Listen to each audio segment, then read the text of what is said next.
하나님 말씀은 신약성경 에베소서 5장 25절에서 27절까지입니다.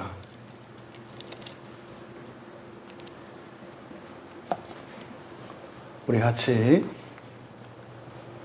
찾으신 분들은 에베소서 5장 25절에서 27절까지 함께 읽겠습니다.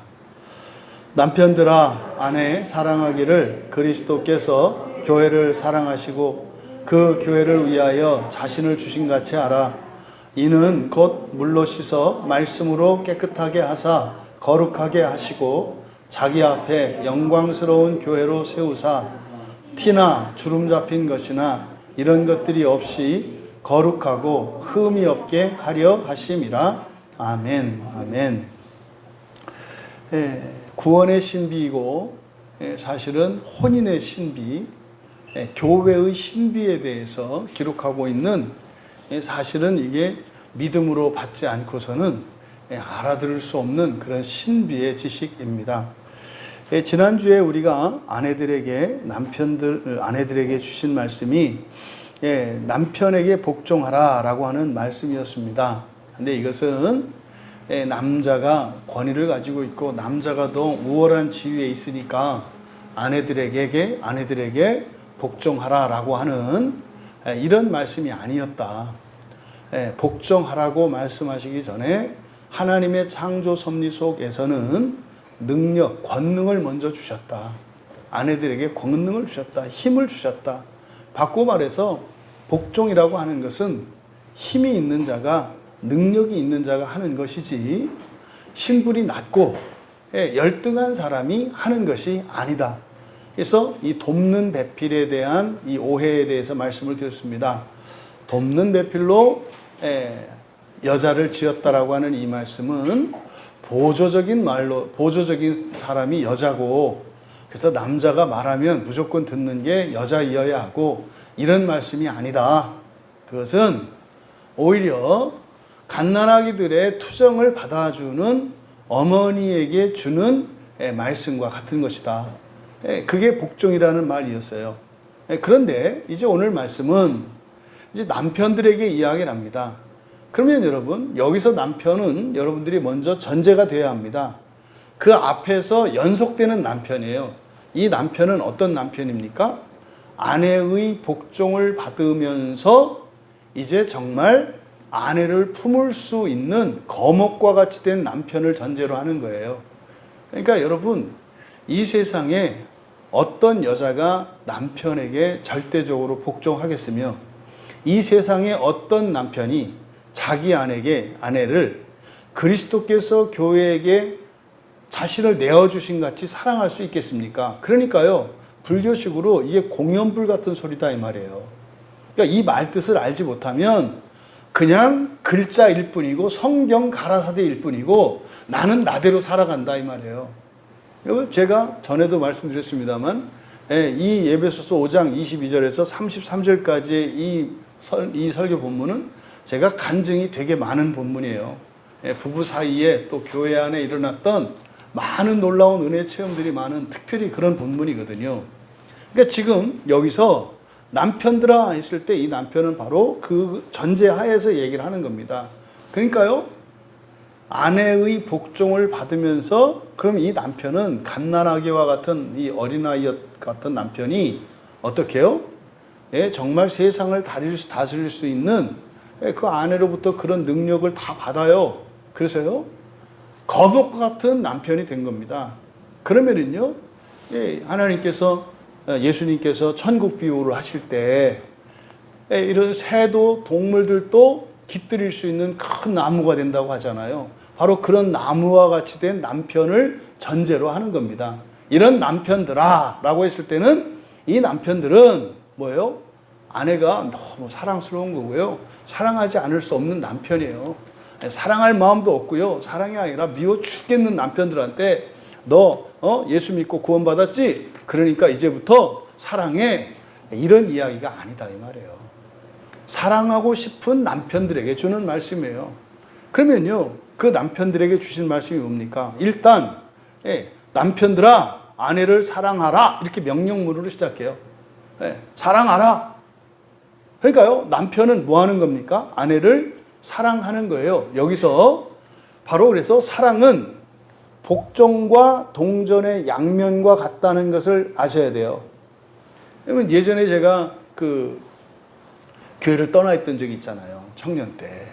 그래서 교회 바깥에 있는 사람들이 어떻게 살아가는지를 안다고요. 여러분, 남자들이 얼마나 단순하냐면 말이죠. 복종하면은 말입니다. 복종한다는 게 뭡니까? 무조건 말 들어주는 거예요. 무조건 말 들어주면은요, 자기를 사랑하는 줄 알아요. 말 들어주면. 그래가지고요, 홀리기 천하에 쉬운 게 남자예요. 그냥 네네네네 하고 무조건 말 들어주고 옳습니다, 옳습니다, 옳습니다. 그러면은요, 이 남자들은 어떻게 해요? 그냥 다 줘버려요. 이게 복종과 사랑의 관계예요. 그래서 남성들의 사랑의 언어는 말입니다. 누군가가 나에게 복종할 때, 아, 저 사람은 나를 사랑하는구나. 이렇게 받아들여요. 이렇게 받아들인다고요. 그래서 말입니다. 교회 안에 너무나 안타까운 부부들이 많아요. 이게 지금 사실 부부 관계나 부부의 성 문제나 이런 것이 교회 안에서는 뭐 이렇게 드러나지 않거든요. 이런 게 터부시 되어 있어서 뭐 이렇게 안 하거든요.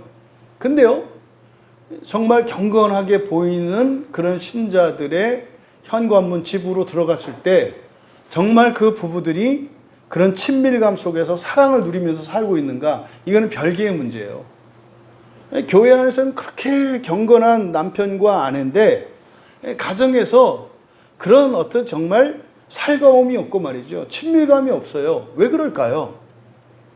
교회 안에 있는 여성들이 그렇게 남편 말을 안 들어요. 교회 안에 있는 여성들이. 그러니까 제일 말 안 듣기 시작한 게 교회 안에 있는 여성들이었어요. 그거 보고 교회 온 여자들이 많아요. 그러니까 왜? 바깥에서는 막 꼼짝 못 하거든요. 왜? 남자들이 막 성질도 뭐 지랄 같죠. 뭐 막 이런데. 근데요, 교회 가면 어떻게 돼요? 남자들이 순한 양이 돼요. 거기다가 보니까 교회 다니는 여자들 보니까 어떻게 해요? 막 큰 소리 치. 이게요, 여러분. 한 30년, 40년 전에 이게 굉장히 낯선 풍경이었다고요. 여자들이 그 아내들이 남편을 막 호령하는 것 같고 이런 거 있을 수 없던 얘기예요. 근데요, 교회 안에서 이게 남편들이 은혜를 받고 이렇게 이제 하니까 막 성질 부리고 제 뜻대로 하던 사람들이 아내를 사랑하기 시작한 거예요. 근데요, 사랑을 받으면 착해지고 얌전해지는 게 아니에요. 사랑을 받으면 어떻게 돼요? 참았던 못됨이 다 나오는 거예요. 이게 그런 겁니다. 그러니까 지금 우리나라가 보니까 교회의 수준이 아직 이 가정, 이 부부의 부부관계로 보았을 때 아직 이 에베소서 5장 22절에서 24절 여기를 넘지를 못했어요. 왜냐하면 요즘 남편들한테 물어보면은 아내를 사랑하기를 목숨을 다 바쳐서 사랑하겠다는 남편이 별로 없어요. 그러니까 지금 24절까지는 온 것 같아요, 교회가. 우리 한국 교회가. 그래서요, 여자들이 막 기고만장하고 남편들을 막 쥐락펴락하는 이런 일들이 일어났어요. 근데 그게 끝이 아니라 어떻게 해야 돼요? 남편들의 사랑의 단계로 넘어가야 되는데 그걸 못해요. 근데 그거 가로막는 주범들이 저는 목사님들이라고 생각을 해요. 제가 정말 막 이렇게 싫어하고 굉장히 힘들어하는 그 설교나 이런 것 중에 목사님들 설교 중에 뭐냐면 남편들한테 아내 말 들으라고 하는 거예요. 뭐 공공연하게 남자가 새 여자 말을 들으면 편안하다. 그랬더니 뭐 그게 뭡니까? 그 내비게이션에 나오는 그 여자 그거 뭐 그러면서 아내 뭐 이렇게 해서 얘기를 하더라고요. 성경 어디에 남편들 보고 아내 말 들으라 그랬어요. 알려주세요. 있는지. 근데요, 공고에 우리나라 그 유명하다는 목사님들이 공통적으로 하는 얘기가 이 얘기예요. 남편들 뭐 해라? 아내 말 들어라. 아내 말 들어서 잘못될 거 없다. 저는요, 분명히 화가 미칠 줄 믿어요. 왜냐하면 성경과 정반대되는 얘기를 목사라는 사람들이 강단 위에서 하고 있으니 어떻게 그 두렵지도 않은가요? 물론 저처럼 무조건 아내들한테, 요즘 시대에 아내들한테 남편에게 복종하세요 이렇게 하면 돌 맞죠. 돌 맞죠. 근데 말씀드렸잖아요. 그런 의미가 아니라고. 아내들에게 남편 복종하라는 얘기가 복종에 뭐 이런 권위주의적인 그런 얘기가 아니라니까요. 일깨워주는 거예요. 아내들이요, 당신들에게는 남성들을 능가하는 능력이 있다는 것을 여러분들이 모르고 계시는데 여러분들은 큰 분들이에요. 그래서 말입니다. 뱃속에서만 아이를 키우는 게 아니라 말이죠. 태어난 아이들을, 이 어린아이와 같았던 남성들을 정말로 위대한 남자로 키우는 게 아니에요. 그런 능력이 있어요. 그런데요, 그 꿀은 여러분이 따먹는 거예요. 이게 이제 25절부터가 꿀 따먹는 얘기거든요. 그렇게 해서 남편이 위대해지면 어떻게 됩니까? 그 유익은 누가 누려요? 아내가 누려요. 근데 아직 우리 한국 교회에서는 남편들이 크는 게 아니야. 제가 이 광야교회 와서 처음부터 했던 얘기가 있어요. 제 목회의 그 여리고성은 아내들이 정말 남편들에게 복종하고 남편들이 아내들을 정말 목숨을 다 내걸고 사랑하는 겁니다. 그런데요, 복종을 안 해요, 복종을. 아내들이 복종을 안 해요. 그러면요, 분명히 딴 여자 있습니다. 잊으시면 안 돼요. 아내가 내 말을 안 들어요? 그 남편에게는 다른 여자가 있어요. 크리스찬이니까 뭐 성적으로 물러나거나 이러지는 않겠지. 반드시 마음은 딴 데로 가게 돼 있는 거예요. 목사들이 왜 그렇게 성범죄 지냐고요? 사모들이 말을 안 들어요. 자기들은 목사 위에 있는 줄 알아요. 그러니까 제가 주변의 목사들을 보면은요, 얼마나 불쌍하죠. 그러니까요, 성경대로 해라. 성경대로 해라. 그렇게 하면 안 된다. 그러니까 좋게 이게 그렇게 될 문제가 아니다. 왜요? 교회가 왔다 갔다 해요. 아니, 교인들이, 아니, 목사가 옆으로 걸어 다니는데 교인들이 어떻게 걸어가겠어? 다 옆으로 걸어 다니지. 그러니까 왜 목사들의 성범죄의 대부분은요, 제가 절대로 목사라고 해서 목사 두둔하는 거 아니에요. 아니, 천하의 멍청이죠. 암만 그렇다고 해서 그 짓에서 지옥 불못으로 뛰어들어갑니까? 정신 나간 사람들이죠. 근데 그 얘기를 하면서 목사를 절대로 두둔하는 게 아니라, 이거는 남편의 일이냐 아내의 일이냐가 아니라 둘 다 손해다 이 말이에요. 근데 그런 일들이 왜 현상적으로 일어나는가? 아니, 남편 목사의 말을 안 듣고 따박따박 말 듣다갖고 머리 위에 설라 그래요. 그럼 목사는 어떤 사람들이죠? 주변에 여자가 많아요. 거기다 어떤 여자가요? 착하고 순종적이고 정말 이런 사람들이 많아요. 마음이 안 가겠어요? 처음부터 무슨 뭐 성범죄 지려고 하겠냐니까요. 아니, 여러분, 집에 가기 싫은데 목사가 그거 어떻게 하겠어요? 그래서 교회에서 하는 거예요. 네? 그러다 만나고 말이죠. 이게 제가 분명히 말씀드려요, 여러분. 교회 안에 지금 우리 한국 교회 안에 실제적인 그 영적인 문제가 우리 한국 교회는 지금 어떻게 와 있냐면, 목사들에게는 성경을 연구하지 않고 성경을 믿지 않는 거. 교인들 가정에서는 아내들이 남편을 쥐락펴락하는 거. 여러분, 그 가정에는요, 절대 복이 없어요. 절대 복이 없어요. 그렇게 되는 게 아니에요, 영적인 원리가. 그럼 어떻게 된다고요? 질서를 어지럽히면 말입니다, 영적인 실체들이 들어온다니까요. 그런 집은요, 그냥 부부간의 문제고 이런 게 아니에요. 우리 알지 않습니까? 그런 틈을 타고 들어오는 게 마귀라니까요. 그러면요, 그 뭡니까? 썩은 생선에 구더기가 막 드글드글 하든지, 그런 가정에는 그냥 귀신들이 드글드글 하는 거예요. 그러니 그 뭐 잘 될 수가 있겠습니까? 위장된 평화지. 그런데 이렇게 했다고 그래서 뭐 남편들이 맞아 하고 뭐 이럴 게 아니다 이 말이죠. 그러니까 사실은 아내들은 또 어떻게 하냐면 말입니다, 나를 사랑해주는 사람한테는 말이 안 되는 것도 복종해요. 아내들의 특성이 그렇거든요.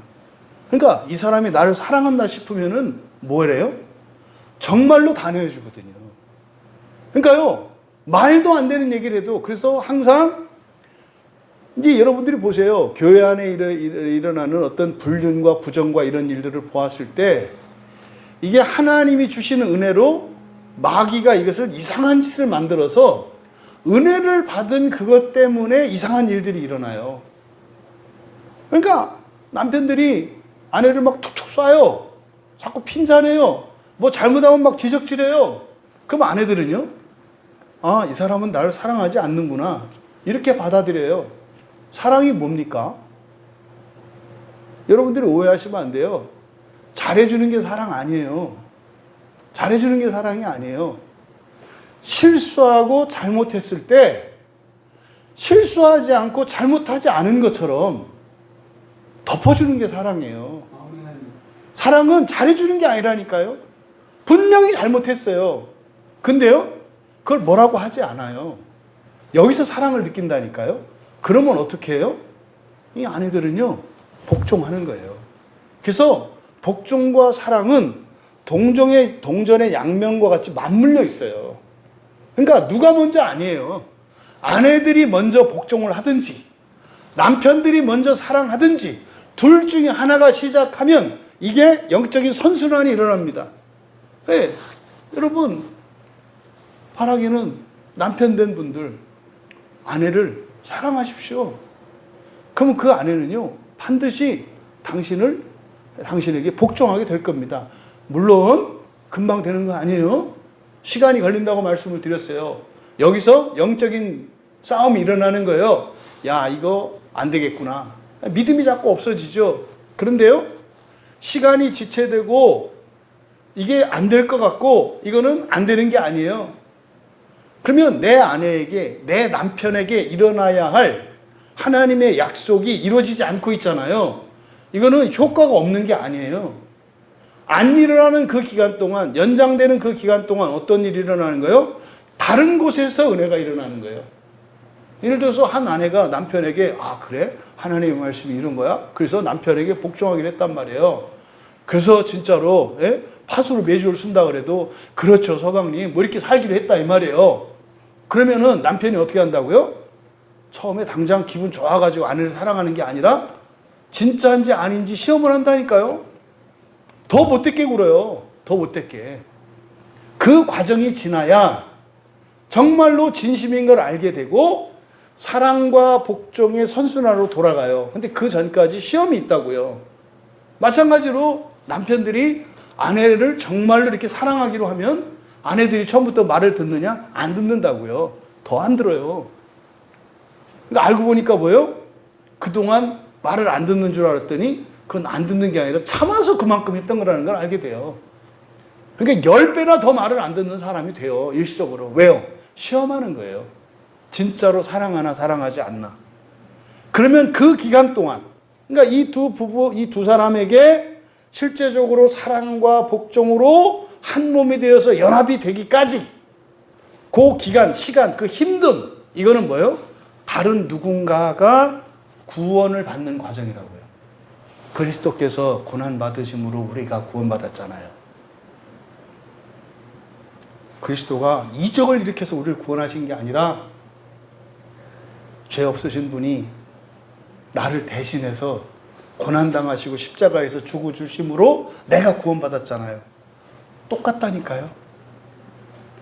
그리스도인이 이 세상을 살면서 그래서 가장 영광스러운 건 뭐예요? 고난이에요. 고난이에요. 어떤 섬김이나 위대한 사역이 아니라 고난이에요. 그 고난은 말입니다. 다른 어딘가에서 정말 하나님의 은혜를 받을 수 없고 구원의 은혜를 누릴 수 없는 이들을 살리시는 하나님의 은혜의 방편이 돼요. 그래서 그리스도의 고난은 최고의 영광이에요. 그러니까 예수님의 사도들이 나중에 그걸 깨달으니까 어떻게 돼요? 아주 작정하고 고생길로만 들어가잖아요. 교회가 편한 길로 가기 시작하니까 어떻게 되던가요? 구원이 사라져요. 구원이 사라져요. 오히려 불편과 힘든 길을 가니까 거기서 생명이 살아나요. 여러분, 우리가 왜 매물도까지 가나요? 네? 멀어도 너무 멀잖아요. 버스 타고 5시간 반 또 기다려야 되고 배 타고 30분. 그러니까 최소한 뭐 중간에 휴게소라도 한번 쉴라 치면은 말입니다. 7시간, 뭐 6시간에서 7시간은 걸려야 되는 곳이에요. 비효율적이잖아요. 경비도 많이 들고 힘들고 말이에요. 거기다가 물도 설고 여러 가지 불편한데 여러분 편한 게 좋은 게 아니라 뭐한 게 좋은 거라고요? 어려운 게 좋은 거라니까요. 그래서 하는 거예요. 그래서. 왜요? 그러니까 가서 막 전도하고 이것만 하는 게 아니라 이미 여러분들이 지금 물건 사러 뭐 그냥 아침부터 저녁 늦게까지 사다니고 뭐 그렇다고 할 일 안 합니까? 집안 하던 일 살림 다 해야 되고 다 해야지. 얼마나 힘들어요. 근데요, 그 힘듦이 뭐다? 어딘가에서 구원이 일어나요. 어딘가에서. 그게 지금 오늘 황남희 집사님 그 전화 통화를 받았는데 영적인 싸움이 일어났어요. 영적인 싸움. 그러니까요. 약한 사람에게 일어났을까요? 강한 사람에게 일어났을까요? 누가 복종하는 거다? 힘 있는 사람이 복종한다? 힘 없는 사람이 복종한다? 힘 있는 사람이 복종한다. 그러면은요, 이런 시험이나 이게 누구한테 와요? 힘 있는 사람에게 와요? 없는 사람에게 와요? 있는 사람. 없는 사람은 그냥 잡아 먹어버리고요. 그건 시험이 아니에요. 그냥 잡아 먹어버린다고. 힘 있는 사람에게 와요. 그러니까 그 김영자 목사님이라고 매물도에서 오랫동안 어떻게 보면 그 목사님이 매물도에서 기도하고 전도하고 했던 목사님이시거든요. 막 섬기시고. 근데 지금 뭐 오해를 받으셔가지고 지금 상당히 뭐 난처한 지경에 이렇게 어떤 일이 있었대요. 그래서 제가 딱 그 얘기를 듣는 순간, 아, 되고 있구나. 되고 있구나. 오히려 이렇게 세상 일로 보면은, 이게 답답한 일이고, 뭐 원통할 일인데, 아, 영광스러운 일이에요. 여러분, 예수님이 십자가를 지셨을 때 억울하다 그랬을 것 같으세요? 예수님이 십자가 지실 때 억울하다, 떨리고 막 이랬을 것 같으냐고요? 아니요. 때가 됐구나죠. 때가 됐구나. 여러분들 내일 모레 이제 우리가 금요일날 새벽에 출발하는데 막 싫어 죽겠고 힘들어 죽겠고 가기 싫고 그래요? 아니잖아요. 선교에 참여하고 전도에 참여. 이거는 고난에 참여하는 거거든요. 이게 고난의 결단이에요. 왜 사서 고생하냐고요. 돈 내죠, 시간 내죠, 불편 끼치고 왜 이게 사서 고생? 이게 고난의 결단이에요. 그러면 그 고난이 우리가 누려야 할 하나님의 약속이 있잖아요. 그러니까 아내가 남편에게 복종하고 그러면 남편이 아내를 사랑해서 둘이 행복해져야 되는데 이게 그렇게 안 돼.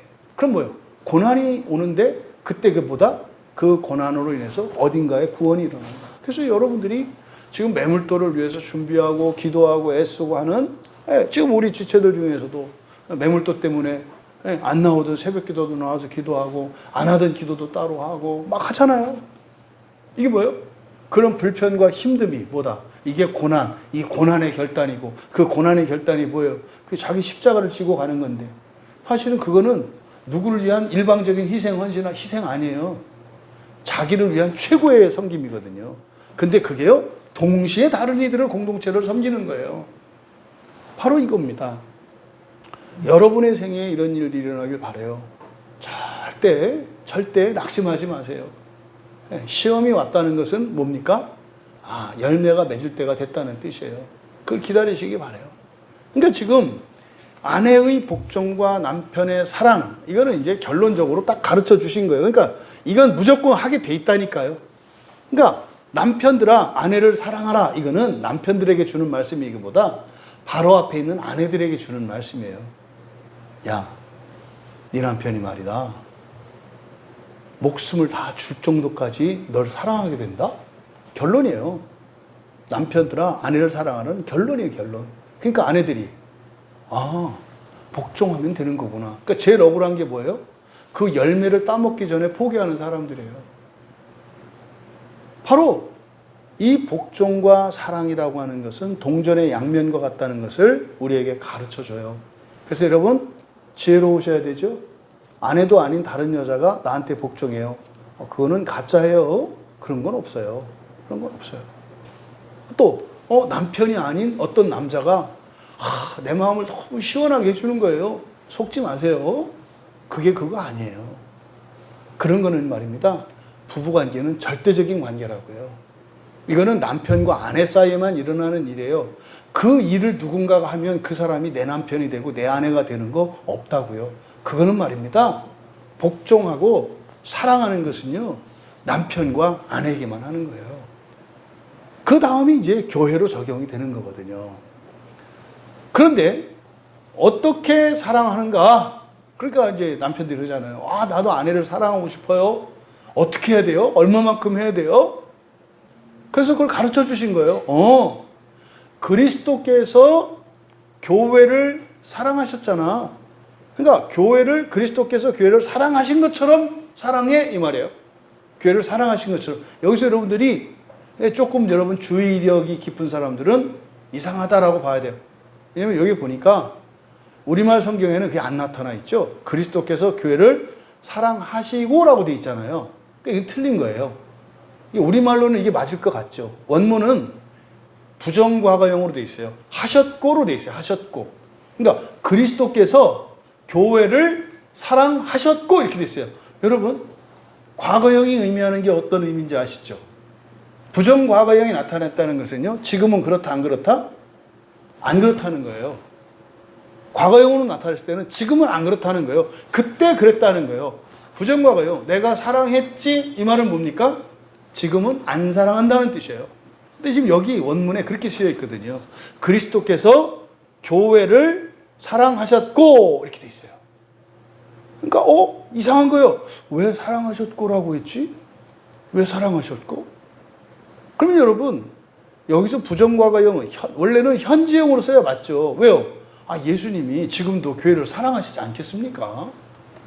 언제나 항상 사랑하시는 분이잖아요. 근데 왜 이걸 부정과거형으로 썼을까?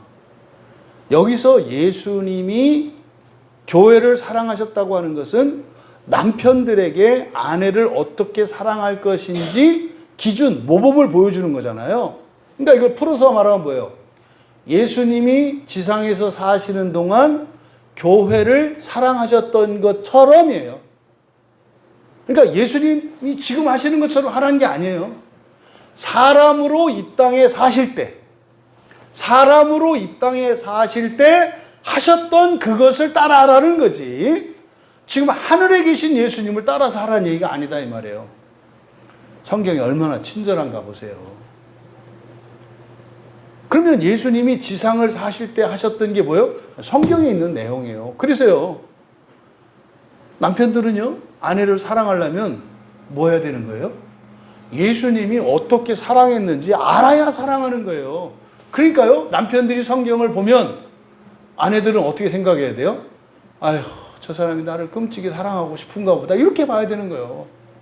그러니까 사랑하고 싶어서 성경을 보는 거예요. 어떻게 사랑하는지 배우려고. 그러니까 성경을 알아야 사랑을 하죠. 그러니까 여러분, 예수님의 사랑은 지상을 사실 때 예수님의 공생애는 하나도 우리는 따라서 할 수 없는 예수님만 할 수 있는 것을 하신 적이 없어요. 모든 것이 다 뭐예요? 따라서 할 수 있는 것, 따라서 해야 되는 것만 말씀하셨고 행하셨다는 것을 기억하셔야 돼요. 아유, 난 예수님처럼 할 수 없어. 이건 아니죠. 똑같은 분량, 이건 아니죠. 분명히 우리 각자에게 분량이 있어요. 여러분 각자에게 있는 현재의 사랑의 크기가 있고 믿음의 크기가 있고 헌신의 크기가 있고 환경적인 크기가 있어요. 그만큼 하면 돼요. 그만큼. 그래서 뭐라 그래요? 예수님은 예수님 십자가가 있고요. 우리는 우리 십자가가 있어요. 각자의 십자가가 달라요. 그런데요, 십자가를 지는 건 똑같다고요. 십자가를 지는 건 똑같다고. 근데요, 지금 예수님이 교회를 사랑하신 것을 부정과거형으로 나타냄으로써 어떻게 하셨는지 그것을 따라서 하라는 거예요. 여기서 주의하실 것. 성경에서 우리에게 뭐뭐 하라고 할 때는 똑같이 얼마만큼 분량이나 질은 규정하지 않는다. 뭐예요? 첫째로 그렇게 해야 된다는 바른 판단이에요.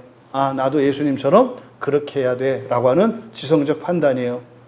그리고 그렇게 하는 것을 기뻐하는 우리의 감성적인 공감이에요. 좋아하는 거죠. 그 다음에 의지적으로는요, 그렇게 하겠다라고 하는 뜻을 세우고 열심으로 실천하는 거예요. 그러면 말입니다, 얼마나 잘하느냐 못하느냐 그건 상관이 없어요. 반대의 경우도 있어요. 굉장히 예수님처럼 똑같이 살고 살아가는 어떤 사람이 있어요. 근데 그 사람의 마음속으로는요, 기쁘지 않을 수 있어요. 기쁘지 않을 수 있어요. 그러면 그거는 오히려 그게 문제가 되는 거예요. 온전하지 못해. 하고 싶어. 원해. 근데 안 돼. 그래서 나는 정말 이거는 너무 자격이 없는 것 같아. 이런 생각을 가지고 사람들이 볼 때는 아주 조금밖에 못하는 것 같은 그런 사람이라더라. 이 사람은 자기 십자가를 지는 사람이에요. 근데 이 사람은요, 다른 사람들보다 모든 면에서 뛰어나. 근데 기쁨이 없어. 이 사람은 자기 십자가를 지은 게 아니라요, 예수님 십자가를 지고 있는 거예요. 예수님 십자가를. 여러분, 이거를 착각하시면 안 돼요.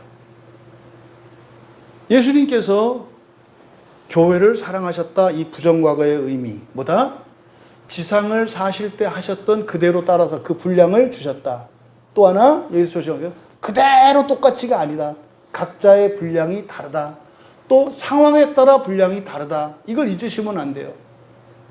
한 사람이라 할지라도 그가 처해 있는 상황 속에서 그만큼 할 수 없는 때가 있는 거예요. 똑같게 하려고 하지 마라. 상황을 우리가 받아들여야 된다. 그런데 사랑하셨고 또 교회를 위하여 어떻게 사랑하셨는가? 교회를 위하여 자신을 주셨다 그래요. 자신을 내어주셨다. 그러니까 주님이 교회를 사랑하신 그것이 자신을 내어주신 것이었다고 말한단 말이에요. 그럼 여러분, 예수님의 사랑은 뭐였어요? 자신을 내어준 사랑이에요. 자신을 내어준 사랑. 그럼 여러분, 여기서 예수님이 위한 교회는 뭐겠습니까? 원래 교회, 에클레시아는 뭐라 그랬습니까? 에크, 어디로부터 어디까지 라는 의미가 포함되어 있다고 그랬어요. 그리고 칼레오, 부르다라 그랬어요. 그러니까 이 세상으로부터 천국으로 부르심받은 사람들의 모임을 교회라고 한다, 이 말이에요. 그러니까요, 지금 여기 교회가 있는데 말입니다. 이 교회에서 목적지가 천국이 아니에요. 그러면 여기는 교회가 아니에요. 여기서 성경을 읽고요, 기도를 하고요, 헌금을 하고 전도하고 뭘 할지 몰라도요, 목적지가 천국이 아니면요, 에클레시아가 아니라니까요. 에클레시아는요, 출발지와 목적지가 정확한 거예요. 이때 하나님의 은혜가 필요하고 이때 오직 성경인 거예요. 목적지가 흐려지잖아요. 성경 없어도 돼요. 성경 없어도 된다고요. 아니, 성경 없이도 사람들이 바벨탑 세운 거 보세요. 네? 로마 제국을, 저 교황청 세운 거 보세요. 교황의 나라 세웠잖아요. 성경 없어도 된다니까요. 근데 말입니다, 목적지를 하나님 나라로 정하는 순간 성경 외엔 다른 길이 없어요. 없어요. 목적지를 하나님 나라로 두는 순간, 반대로 목적지를 바꾸는 순간 성경 없어도 되고요, 기도 안 해도 되고요, 말씀대로 안 살아도 되고요, 그냥 네 마음대로 살아도 돼요. 왜 오늘날 교회가 이렇게 힘들어졌을까요? 목적지를 몰라요. 여기가 천국이래, 여기가 하나님 나라래. 아, 웃기는 소리 하고 있어요. 아, 이딴 게 하나님 나라면 안 간다니까요. 여기를 왜 가? 그러니까 오직 성경 하던 사람들도 이상한 거예요. 이상한데? 성경이 자꾸 방해가 돼. 이 세상을 살아가는데. 목적지가 어디일 때라야 오직 성경이 된다? 천국일 때라야 오직 성경이 된다. 목적지가 틀릴 때 무슨 오직 성경이에요? 무슨 오직 예수예요? 무슨 오직 은혜예요? 안 된다니까요, 그게. 그게 아니라는 걸 알게 돼요. 그러니까요, 그렇게 안 사는 거예요. 그런 거죠. 그래서 이 에클레시아는 이 땅에서 천국을 향하여, 이게 첫째예요, 첫째. 그러면 나머지가 아멘, 아멘이 되는 거예요. 왜? 길이 없어요. 방법이 없어요. 능력이 없어요. 오직 예수 그리스도의 공로로만, 그 대속의 공로로만, 어떻게 살아야 하는지 오직 성경으로만. 똑같이 좋은 책들이 있지만 절대로 여러분, 이 세상에 있는 어떤 성경 이외의 다른 책도 여러분들을 천국을 향해서 땅에서 1mm도 올리지 못합니다. 들어 올려서 천국으로 이끌 수 있는 책은 성경 외에 다른 게 없어요. 그래서 오직 성경 그러는 거예요. 그래서 여러분, 그러면 예수님이 섬기신 그 교회는 뭐겠습니까? 지금처럼 무슨 교회, 이게 아니에요. 예수님이 맨 처음에서 오셔서 하셨던 말씀이 뭐예요? 회개하라. 천국이 가까웠다. 이게 에클레시아잖아요. 땅바라기로 살지 말고 회개해라. 돌이켜라 이 말이에요. 고개 들어서 하늘바라기로 살아라. 그 말씀을 듣고 이제 인생의 목적을 천국으로 하나님 나라로 바꾼 사람들이 에클레시아예요. 그러면 그게 누구겠습니까? 예수님이 섬겼던 교회. 1차적으로는 이 세상 전체가 에클레시아겠죠. 왜? 예수님이 하늘에서 이 땅에 오셨으니까. 그러면 또 좁게는 뭐겠어요? 예수님의 가족이겠죠. 요셉과 마리아, 아버지 요셉, 어머니 마리아, 그리고 요셉과 마리아의 아들이셨고 또 다른 형제들과 자매들의 오빠였고 맏형이었잖아요. 그게 그 예수님이 사셨던 요셉과 마리아의 그 가정, 거기가 또 하나의 작은 에클레시아였고요. 나중에는요, 이제 30세가 되어서 그리스도의 공생애를 시작하셨을 때 천국 복음을 선포하는 순간, 그 순간 가족도 온 세상도 그리고 직접적으로는 예수님의 말씀을 믿고 따라온 제자들이 에클레시아가 됐죠. 그러니까 가장 직접적으로 이 에클레시아는 사실은 예수님과 예수님을 따라다녔던 제자 공동체예요. 근데 그것으로 말미암아 동시에 예수님이 혈육으로 속했던 그 가족과 가문도 에클레시아가 됐고 예수님이 이 땅에 있었던 온 세상도 에클레시아가 된 거라고요. 그러면 예수님이 자신을 내어주셨다.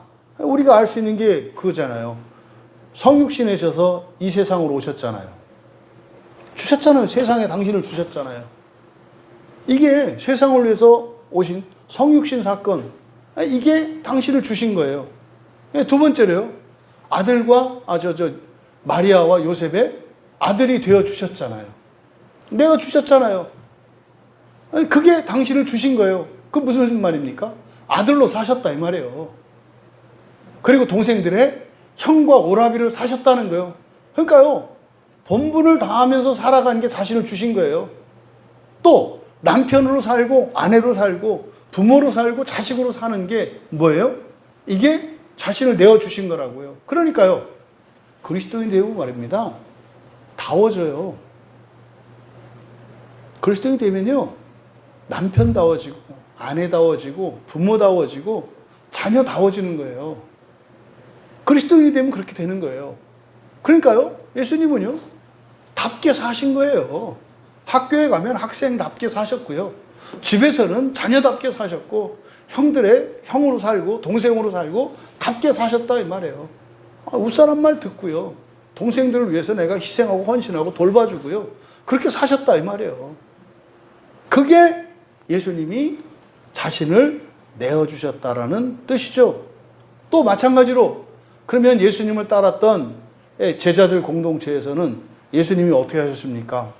율법의 모든 요구를 다 대신 치러주셨죠. 율법에 순종하셨어요. 그러니까요. 율법에 순종한 게 누구를 위한 거예요? 교회를 위한 거였다고요. 그러니까 교회를 위해서 순종하셨다니까요. 또요. 십자가에서 죽으신 게 누구를 위해서요? 교회를 위해서 죽으셨다니까요. 여러분 오늘 여기 왜 나왔어요? 교회를 위해서 나오신 거라니까요. 오늘 아침에 왜 출근했어요? 교회를 위해서 출근하신 거라니까요. 왜 저녁에 집에 가서 또 가족들과의 만남을 교회를 위해서 그렇게 하신 거라니까요. 그러니까 말입니다. 우리의 인생의 그 어떤 것도 교회를 위한 것이 아닌 것은 하나도 없어요. 대한민국의 시민답게 살아가고 여러분의 가족 구성원의 일원으로 살아가고 여러분들이 교회의 한 지체로 살아가고 하는 이런 모든 일들이 다 교회를 위하여 자신을 내어주시는 거다. 그러니까 오늘 여러분 하루의 삶이 어떠셨어요? 훌륭했죠? 훌륭한 거예요. 왜요? 교회를 위해서 내어주세요. 내가 예수님처럼 산 건데 근데 문제는 뭐예요? 몰라. 그렇게 다 살고 그걸 몰라. 그 영광을 몰라. 그럼 불행해 죽겠대. 그러니까 예수님이 십자가를 지고 올라가시면서 입 내밀고 투덜거린다고 생각해요. 얼마나 웃겨요. 예수님이 인류를 구원하기 위해서 가는데 짜증, 날씨도 덥고 요새 막 이러고 갔다고 생각해요. 우리 코미디도 이런 코미디 없지 않겠어요? 십자가 이게 다 있는데 아까 망치 때릴 때 그냥 한 3번만 때리지 다 박혔는데 또 때리고 막 뭐 이런다고 생각하고 예수님이 우리가 그렇게 산다고 맨날 투덜대고 뭐가 어떻고 그러니까 그렇게 막 위대하고 영광스러운 삶을 사는데 그렇게 바보 시절 같은 삶을 사는 게 그리스도인이다 이 말이에요. 더 하라는 거 아니에요. 여러분이 예수를 믿고 난 이후 여러분의 인생이 얼마나 영광스럽고 복된 것인지 아셔라 이 말이에요. 아니 난 이게 십자가 집어 던지고 난 저기 가서 놀고 싶어. 이게 뭔 얘기냐고. 이게 뭔 얘기냐고. 교회를 위해서 자신을 주셨다는 게 그런 겁니다. 그러니까 이런 거 이제 목사들이 사기치죠. 주님께서는 여러분을 위해 당신의 모든 것을 다 내어주셨는데 여러분들은 주님께 한 게 뭐 있어요? 다음 주 올 때 집 팔아가지고 다 갖고 와요. 그거 없으면 당신은 구원 못 받은 거예요. 왜? 예수님은 당신의 모든 것을 당신한테 다 줬는데 당신은 안 주잖아. 그러니까 당신 믿음은 병든 믿음이고 잘못된 믿음이고 당신 구원 못 받았어. 이렇게 사기 쳐먹은 게 천주교 로마 가톨릭이에요. 이거 흉내내는 교회들이 있었죠. 그게 아니라 예수님이 언제 그 엄청난 헌금을 하고 뭐 했답니까? 예수님은 그냥 답게 사셨지. 아들답게 효자로 사셨고, 응? 맏형답게 동생들 돌보고, 동생들이 형을 놀리고 막 이렇게 해도 짜증내고 화내고 그런 게 아니라 묵묵히 맏형의 역할을 다 했고, 제자들이 예수님을 뒤에서 수군덕거리고 틈만 나면 딴짓하고 지들 욕심만 부리려고 해도 모른 척하고 말이죠. 응? 격려해주고 이렇게 하셨. 이게 내어주신 거라니까요. 대부분의 그리스도인들은 예수님께서 교회를 위하여 자신을 내어준 것처럼 대부분의 그리스도인들은 살아요. 이거 뭡니까? 더하라는 게 아니라 뭐예요? 여러분의 지금까지의 삶이 얼마나 거룩하고 정말 숭고하고 아름다웠던 것인지를 깨달으라는 거예요. 여기서 강요받지 마세요. 충분히 여러분들은 교회를 위하여 사셨어요. 여러분들이 아내로, 남편으로, 부모로, 자식으로 하셨던 그 모든 게 내가 주님이 하셨던 것처럼 나를 내어준 것이었다고? 와, 그게 그런 거였다고? 그러니까 그것 때문에 내가 뭐 시댁을 잘못 만났네, 뭐 남편을 잘못 만났네, 이런 게 아니라 영광스러운 거였구나. 이것을 말씀하는 거예요. 여기서 말씀하는 것은 더 뭐 하라는 게 아니라. 이어 26절에 이는 곧 물로 씻어 말씀으로 깨끗하게 하사 거룩하게 하시고, 이는 X표 하시고요. 그래서로 바꾸세요. 그래서. 이게 이제 신하라고 하는, 그러니까 문법적으로 접속사가 사용이 됐는데 그 접속사가 때로는 왜냐하면 이라고도 번역이 되고, 이게 이제 그래서 뭐뭐하게 되었다 이렇게 되고, 또는 뭐뭐하기 위하여 여러 가지 번역이 되는데, 여기서는 이제 결과입니다. 결과. 그래서 그러니까 뭡니까? 그리스도께서 교회를 위하여 자신을 내어주셨잖아요. 그 결과, 그래서 26절은 그 결과예요. 예수님이 교회를 위하여 자신을 내어주신 결과가 26절이에요. 그래서 물로 씻어 말씀으로 깨끗하게 하사 거룩하게 하시고 이렇게 되어 있습니다만, 결론은 뭡니까? 교회를 거룩하게 하셨다예요. 거룩하게 하셨다. 그러니까 교회는 거룩해요? 거룩하지 않아요? 거룩한 거예요. 교회는. 교회가 거룩한 이유가 뭐예요? 그리스도께서 자신을 내어주셨기 때문에 거룩한 거예요. 교인들이 훌륭하고 교회가 너무 좋은 교회고 뭐 교인들이 착하고 뭐 믿음이 좋고 성경을 이래서 거룩한 게 아니라, 교회의 거룩함의 근거는 뭐예요? 그리스도께서 자신을 내어주셨기 때문에 거룩한 거예요. 이걸 기억하시다. 나 이놈의 교회 안 다녀. 아닌 것 같아. 교회는 그렇게 해서 거룩해지는 게 아니라 그리스도의 교회이기 때문에 거룩한 거예요. 거룩하다라고 하는 의미가 폼나고 다른 데보다 더 좋고 이런 얘기가 아니에요. 거룩함은 뭡니까? 하나님 나라를 향하여 있다는 뜻이에요. 거룩하다는 뜻은. 이 세상 나라가 아니라. 교회 자체가 이 세상을 떠나서 하늘로 가는 버스와 같은 건데, 그럼 거룩한 교회는 뭐겠어요? 그리 가고 있는 교회다 이 말이에요. 하늘로 가고 있는 교회다 이 말이에요. 그럼 어떻게 가요?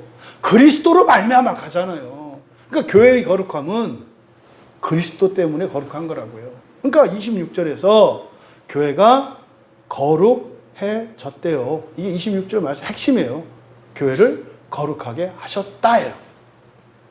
근데 그 앞에 있는 말들, 물로 씻어 말씀으로 이렇게 되어 있거든요. 근데 여기 말씀이라고 할 때 이 말을 나타내는 헬라어 단어가 로고스와 레마가 있다고 그랬어요. 로고스와 레마.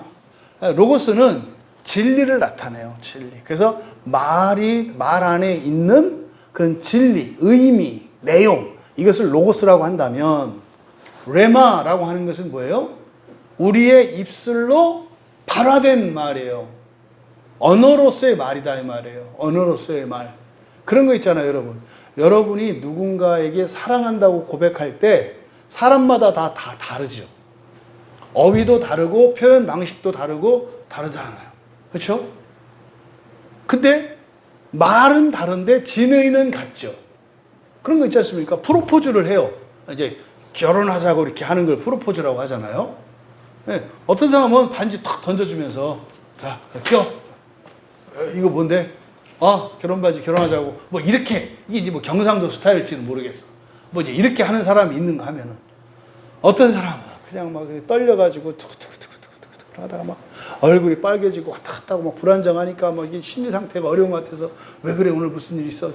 아니, 뭐 무슨 일은 없는데, 그냥, 그게 도대체 왜 그래? 말을 해. 아니야. 근데 우리가 뭐에 뿔룩 튀어나온 거죠. 이거 뭐야? 이거 아니야. 뭐 이제 이러는 거. 뭔데? 그래서 막 뺏어가지고 이렇게. 뭐야? 반지가 뭔데? 나 주려고 산 거야? 그렇긴 한데. 방법은 다른데, 다 뭐예요? 나도 사랑한다. 나랑 결혼하자. 다 같잖아요. 그러니까 로고스는 같아요. 사랑의 고백이고 결혼하자는 거거든요. 근데요, 레마는 다 달라요. 레마는 퉁명스럽게 뭐 떨리지도 않는 것처럼 폼 잡고 이렇게 하지만 속으로 쫄아 있는 뭐 이런 사람도 있고, 아예 쫄아서 말도 못 하고 있는 이런 것도 있고. 이게 레마와 로고스의 차이거든요. 근데 여기서는 로고스가 아니고요, 진리를 의미하는 로고스가 아니고요, 여기서 말씀이라고 번역한 여기는 레마예요. 레마. 그러니까 이건 뭡니까? 말의 중요성이에요. 말의 중요성. 근데 그대로 직역하면 이렇게 됩니다. 말로, 레마로. 그러니까 이게 소리내서 하는 말이에요. 말로, 물에 씻음으로 정결하게 하셔서. 그러니까 말로, 또 물에 씻음으로. 여기서 지금 물에 씻음이니까 물로 씻어 이렇게 되어 있습니다만, 물로 씻는다라고 하는 것은 정결의식이에요. 여러분들이 외출했다 돌아오면 손 씻잖아요. 그게 이제 물에 씻음이거든요, 이게. 이게 세수, 뭐, 이게 닦는 거잖아요. 근데 물에 씻음으로, 이건 정결을 위해서 물을 씻는 거잖아요. 근데 문제는 물에 씻음으로인데, 뭘로 물에 씻음으로 한다고요? 말로 한대요, 말로. 이게 흔히 말하는 칭의예요, 칭의. 선언을 할 때, 여러분이 누군가를 축복할 때, 그 축복이 그 사람에게 이루어지나요? 이루어지지 않나요? 이렇게 시험 문제 풀듯이 말하면 되는 거예요. 여러분들이 축복의 말을 했어. 진심이야.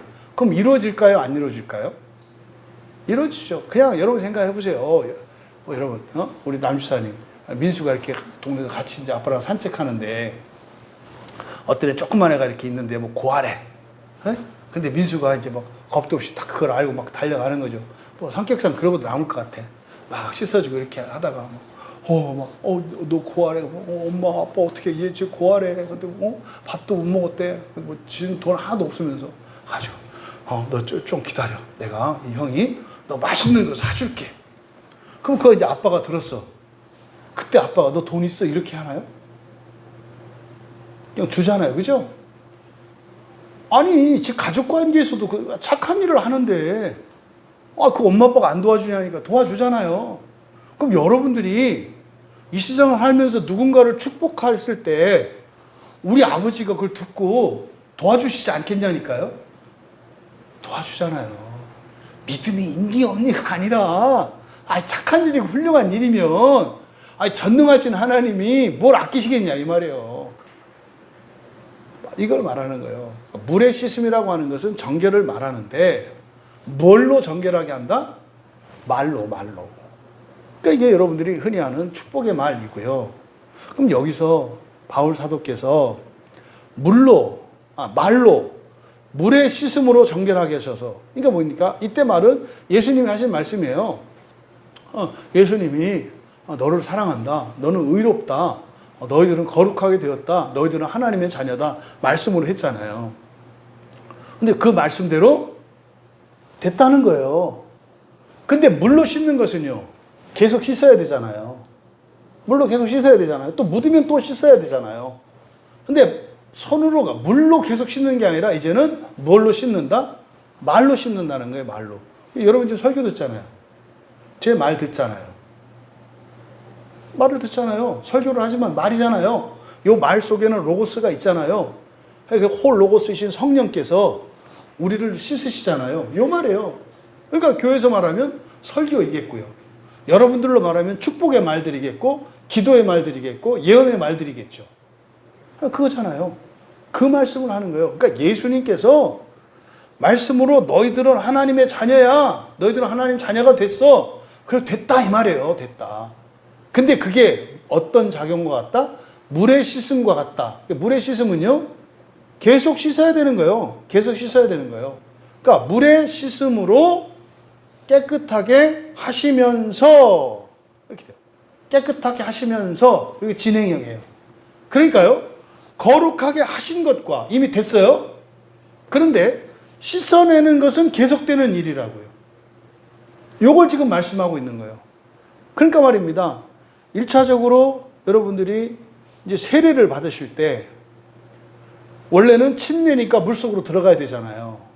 근데 이제 장로교니까 물을 뿌려서 수세를 받잖아요. 근데 그때 물에 담갔다 빼고 아니면 물을 뿌리기만 하는 게 아니죠. 어떻게 세례를 줘요? 성부와 성자와 성령의 이름으로 라고 하는 말이 있어야 돼요. 물로 씻어서 씻어지는 게 아니에요. 뭘로 씻어져요? 말로 씻어져요. 요 말씀을 하는 거죠. 그러니까 세례식 자체가 어떻게 해요? 말로. 물에 씻음으로 세례를 주죠. 똑같은 원리예요. 똑같은 원리예요. 그러니까 지금 이게 세례식 때 일어나는 일, 또 심지어는 설교 때 일어나는 설교, 심지어는 여러분의 일상생활에서 여러분들이 하는 축복과 예언들, 이거를 말하는 거예요. 이것으로 어떻게 깨끗하게 하시면서 그러니까요, 계속 깨끗해져 가야 하는 거예요. 계속 되어 가야 한다고요. 그러니까요, 26절에서 이미 됐어요. 근데 이게 이상한 거예요.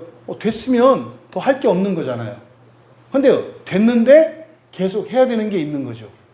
그래서 교회가 있어요. 그러니까 이 교회가 뭐 이렇게 해서 잘못되는 게 아니에요.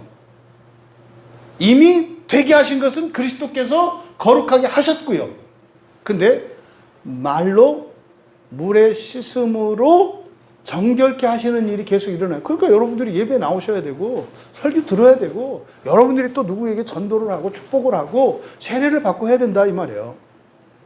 그리고 이제 27절에 자기 앞에 영광스러운 교회로 세우사 티나 주름 잡힌 것이나 이런 것들이 없이 거룩하고 흠이 없게 하려 하심이라. 그러니까 27절을 보니까 이런 것들이 없이 거룩하고 흠이 없게 하려 하시고 됐어요? 안 됐어요? 27절에 그냥 우리말 성경으로 보면 영광스러운 교회로 세웠어. 근데 티나 주름 잡힌 것이나 이런 것들이 없이 거룩하고 흠이 없게 하려 하심이라. 이거 미래의 일이나요? 그러니까 요 두 가지가 지금 섞여 있어요. 두 가지가. 그러니까 이미 된 것과 아직 되지 않은 것. 그래서 되어져 가야 하는, 항상 구원은 세 시제가 있다. 이미 확정된 과거 시제, 그리고 지금 이루어가고 있는 현재 시제, 앞으로 완성될 미래 시제. 항상 이 구원에 대해서는 세 시제가 있어요. 근데요, 과거와 미래는 확정됐어요. 과거와 미래는 확정됐다고. 그러니까 내가 예수 믿었나? 내가 진짜 믿나? 내가 구원 받나? 이런 생각은 우리가 해야 돼. 우리 관할이 아니다. 이거는 누구의 관할이다? 하나님의 관할이다. 우리가 해야 되는 건 뭐다? 이루어가는 구원이에요. 이루어가는 구원. 그게 뭡니까? 여러분, 회개하는 삶이에요. 내가 어느새 땅으로 다시 내려가고 있네? 정신 바짝 차리고 회개하고 다시 하늘을 향해서 가야 되잖아요. 이게 우리가 관심 써야 하는 거라고요. 그러니까 미래에 어떻게 될까? 염려하지 마세요. 미래는 확정돼 있어요. 어떻게? 두 가지로 확정돼 있어요. 지옥을 거쳐서 가든지 지옥 안 가고 가든지 둘 중에 하나라고요. 그러면 지옥을 거쳐가는지 지옥을 거치지 않고 바로 가는지 어떻게 알아요?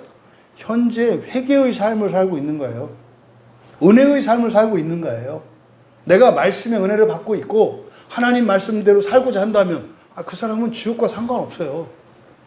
그 사람의 됨됨이나 극복, 이건 또 다른 문제예요. 내가 하나님의 은혜를, 하나님의 능력을 믿고 그 은혜를 따라 살아가려고 한다면 여러분 죽는 그 순간 전능하신 하나님의 오른팔이 여러분을 딱 붙잡아요.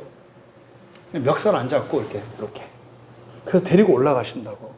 근데 여러분이 어떤 거는 죽어도 회개 안 하려고 그래. 내 뜻대로 하려고 그래. 그런 사람들은요, 그게 지옥을 선택하는 거라니까요. 나쁜 짓을 해서 지옥 가는 게 아니라고요. 주님의 은혜를 전적으로 의지하지 않기 때문에 그래 너 씩씩하구나. 그럼 네가 한번 지옥 가서 구원을 이루어버려. 원하는 대로 보내주는 거라니까요. 여러분, 오직 믿음이라는 게 다른 게 아니라 말입니다. 주님이 전능하시다는 거, 주님이 나를 사랑하신다는 거, 주님이 나의 모든 필요, 나의 소원을 들어주신다는 것을 믿는 믿음이에요. 믿음이 없다는 거는요, 교회 안 다니고 성경 안 보고 이런 게 아니에요. 교회 열심히 다니고 성경 보고 하는데도 믿음이 없을 수가 있고요. 하는 거는 좀 시원찮은데 믿음이 있을 수가 있어요. 뭡니까? 나는 주님의 은혜가 아니면 절대로 소망이 없는 자입니다 라고 하는 철저한 자기 부인이 있어야 돼요. 지금보다 내가 1000배나 더 훌륭한 신자가 되어도 나는 여전히 자격이 없는 자입니다 라고 하는 이 자기 고백이 있어야 한다고요. 그뿐만 아니라 뭐요? 그런 나를 사랑하시고 믿으시는 주님을 믿으셔야 돼요. 그런 나를. 그래서 말입니다. 나의 죄나 허물을 그냥 운명이나 팔자로 받아들이지 않고 끊임없이 더 거룩해지기 위해서 살아가고, 하지만 그것 때문에 절망하거나 두려워하거나 낙심하지 않고 살아가게 하는 거죠. 그러면은요, 지옥하고 여러분하고는 아무 상관이 없어요. 근데요, 성경을 1000번이나 읽었고요. 한 번도 예배 빠진 적이 없고, 지각한 적도 없고요. 한 번도 예배 시간에 좋은 적도 없어요. 근데도 그 믿음이 없으면요, 지옥 갔다 오셔야 된다니까요. 왜요? 너무 잘나서. 구원을 마치 하나님 없이도 내가 이룰 수 있을 것이라고 착각했기 때문에 그거 벌 주는 게 아니에요. 원하는 대로 하는 거, 원하는 대로. 그래, 그럼 한번 가봐. 가서 한번 해봐. 할 수 있는가? 깨닫게 되죠. 가는 순간 아니라는 걸 알게 되죠. 그때 여러분이 고치면, 구원하시죠. 여러분, 여기서 바로 구원의 세 시제가 나타나요. 여기를 27절을 그대로 직역을 하면, 먼저 단어를 좀 볼게요. 자기 앞에 영광스러운 교회로 세우사 T라고 되어 있잖아요. T, 그러니까 그냥 점입니다. 점. 주름이고요. 그리고 뒤에 거룩하고 흠이 없게. 여기서 T나 주름은 말입니다. T나 주름. 이것은 없어요. T나 주름은 현재 없어요. 현재. 이루어진 거예요. 근데 거룩하고 흠이 없게 하려 하심이라, 이거는요, 미래의 약속이에요.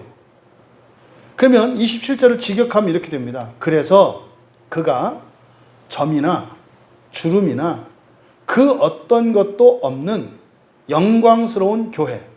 이게 지금 교회를 수식하는 거예요. 우리말 성경은 영광스러운 교회로 세우자 티나 주름 이렇게 되어 있습니다만은, 영광스럽다라고 하는 의미가 이 세상에 있는 교회의 영광이라는 것이 티나 주름 잡힌 것이나 이런 것들이 없는, 이렇게 밑줄을 치세요. 티나 주름 잡힌 것이나 이런 것이 없는 영광스러운 교회를 그에게, 우리말 성경은 앞에라고 되어 있습니다만 파라입니다. 네, 파라. 그래서 파라하고 히스테미가 합쳐진 파리스테미거든요. 그러니까 곁에 두셨다, 가까이 두셨다 이런 뜻이에요. 그래서 그가 점이나 주름이나 그 어떤 것도 없는 영광스러운 교회를 그에게 가까이 두셨다. 그러니까 교회가 영광스러워요? 영광스럽지 않아요? 영광스러워요. 근데요, 여기서 점도 없고 주름도 없고, 예, 그런 어떤 것도 없대요. 근데 현실적으로 그래요? 교회가 점도 없고 주름도 없고 그 어떤 이런 흠이 없어요? 현실적으로? 그렇지 않잖아요. 그러면 거짓말한 건가요? 바울사도 그렇게 말씀했어요. 교회가 영광스러운 교회인데 왜 영광스러우냐? 점도 주름도 그 어떤 것도 없는 영광스러운 교회래요. 그거 생각하셔야 돼요. 그거 아시나요? 옛날에 우리 청소년 때 있었던 아주 감동적인 어떤 영화가 있었어요. 이렇게. 영화가 아니라 참 이야기. 왜냐하면 이제 뭐 청소년 때 제일 관심 있는 주제가 사랑 얘기 아닙니까? 옛날에 어떤 툭 사랑하는 사람이 있었는데 그렇게 미소가 아름다웠대요. 그렇게 미소가. 그래가지고 두 분이 어떻게 결혼하시게 됐어요? 그랬더니 그 이제 아내가 하는 얘기가 그래요. 저희 남편은요 미소가 너무 아름다워요. 막 그 미소에 제가 반해서 결혼했어요. 이랬다는 거예요. 그래가지고 또 그 남편한테 이제 물어본 거잖아요.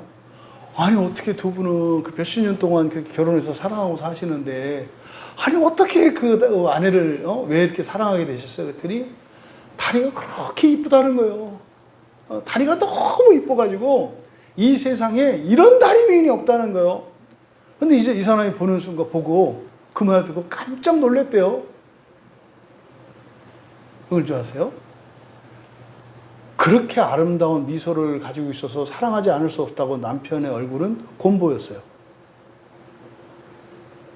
그리고 그렇게 아름다운 다리를 가져서 그렇게 사랑하지 않을 수 없었다고 하는 그 아내의 다리는 절뚝발이었어요.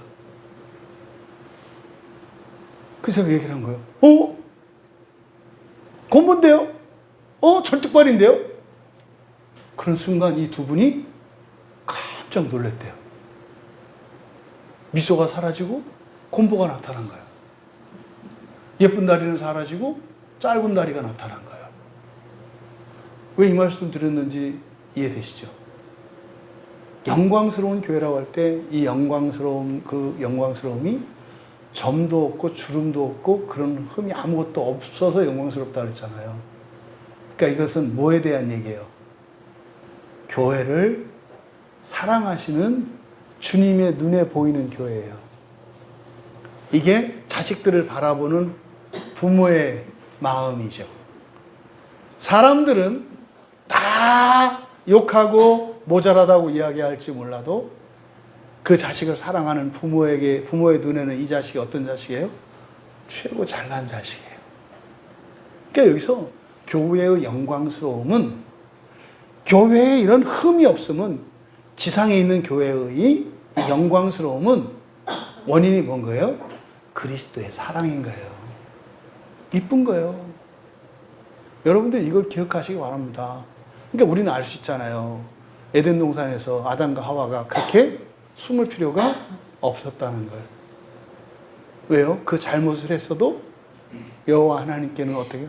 영광스러운, 그렇게 아름다운 그런 사랑하는 교회였다고요.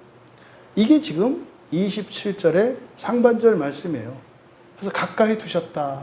옆에서 마귀가 참소하죠. 쟤 아닌데요? 쟤 곰본데요? 쟤 절뚝발인데요? 저 죄를 짓고 있는데요? 저 게으른데요? 사탄이 계속 얘기를 해요. 그럼 예수님이 그러는 거죠. 어디 이렇게 완벽한 애가 어디 있다고. 여러분을 향한 주님의 마음을 27절 상반절에서 말하는 거예요. 그래서요, 가까이 두셨다, 곁에 두셨다, 너무 사랑스럽게 보셨다 이 말이에요. 그러나 이렇게 돼요. 하반절이 그러나 교회는 거룩하고 흠이 없게 될 것이다. 앞뒤 말이 안 맞는 말이에요.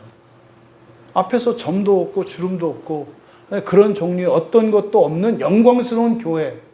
그래서 곁에 뒀다며. 근데 그러나 그래요. 교회는 거룩하고 흠이 없게 될 것이다. 이때 거룩하고 흠이 없게 될 것이다라는 것은 종말에 완성될 거죠. 그러니까 이거는 말입니다. 사랑뿐만 아니라 존재론적으로도 완성되는 것을 말하는 거죠. 이와 비슷한 말씀을 디도에게 보낸 편지에서 바울 사도가 디도서 3장 4절과 5절에 보면 이렇게 돼 있어요. 우리 구주 하나님의 자비와 사람 사랑하심이 나타날 때, 우리를 구원하시되 우리가 행한 바 의로운 행위로 말미암지 않고 오직 긍휼하심을 따라 중생의 씻음과 성령의 새롭게 하심으로 하셨나니. 같은 내용이에요. 여러분, 우리가 그래서 교회 안에 깃들이면 말입니다. 교회 안에 있으면 우리가 주님 앞에 어떤 존재가 돼요? 흠이 없고 주름도 없고 어떤 것도 흠잡을 게 없는 영광스럽고 거룩하고 순결한 신부가 된다고요. 왜? 주님의 사랑 때문에. 왜? 주님은 여러분들한테 반했다니까요.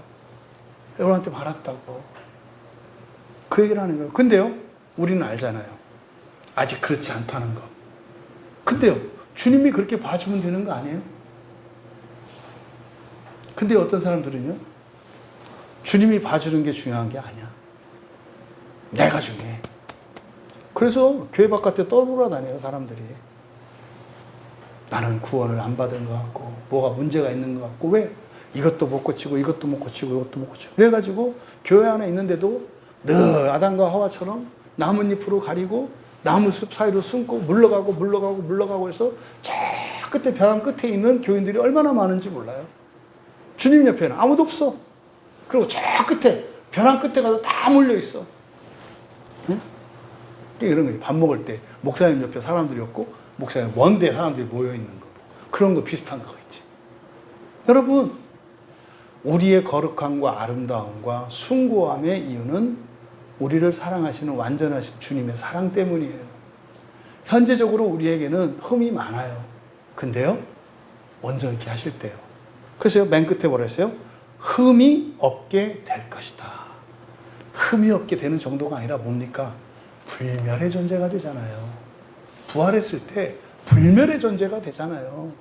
흠이 없는 존재가 아니라 그 천사들이 사탄 마귀가 와서 무릎 꿇고 경배하게 되는 완전한 하나님 자녀, 불멸의 존재가 되잖아요.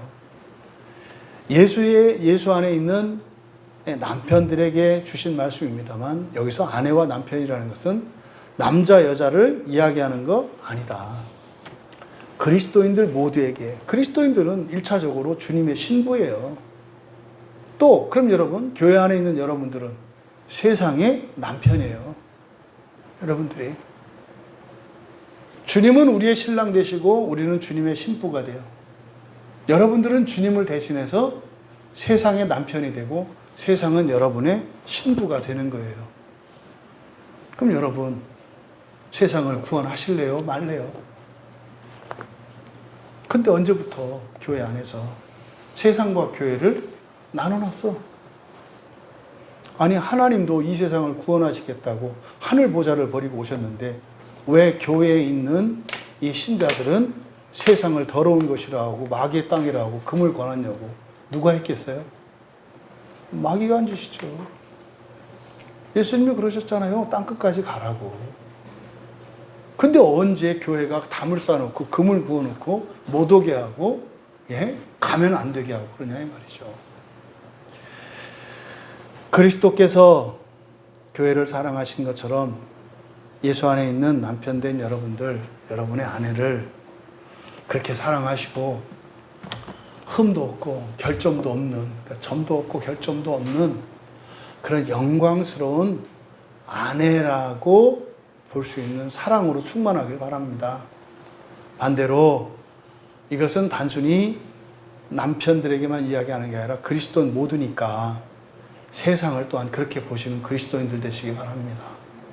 교회를 향해서 욕하고 저주하고 반대하고 박해할지라도 주님의 사랑으로 그런 세상을 영광스러운 교회로 보시고 그들을 죽기까지 사랑하셔서 우리를 주님이 구원하신 것처럼 그렇게 세상을 구원하기 위해 살아가는 일을 기뻐하실 수 있는 우리 모두가 되시기를 주님의 이름으로 축복합니다. 말씀을 생각하며 함께 기도할 때 주님, 제가 예수 안에서 아내이고 또 예수 안에서 남편인 것을 깨닫게 되었습니다. 주님의 신부로 살게 하시고 또 세상의 남편으로 살게 하옵소서. 또 우리들이 가정 안에서 남편으로 살고 아내로 살고 그렇게 그래서 한 몸 되게 하여 주시옵소서. 그래서 하나님과 우리가 또 우리와 세상이 예수 그리스도의 사랑 안에서 하나 되게 하옵소서. 우리 같이 기도합니다.